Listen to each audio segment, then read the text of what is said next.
have some more questions from TK, if you have any, or good. Okay, I think that's all the time we have for today.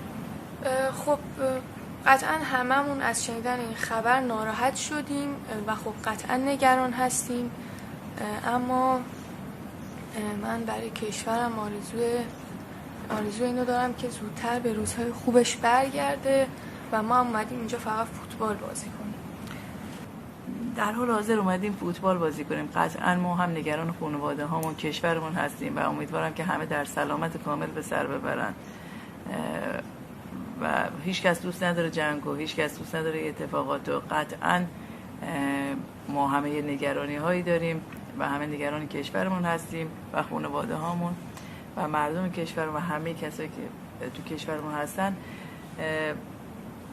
ولی در هر صورت ما اومدیم تو شرایط حرفه‌ای فوتبال بازی کنیم و سعی می‌کنیم تمام تمرکزمون روی فوتبال باشه.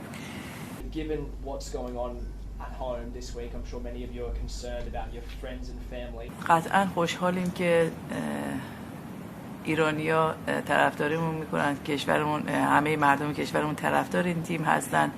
این یه چیز طبیعیه که یک کشور متحد داریم که همه همدیگه رو حمایت میکنن و از این بابت خوشحالیم.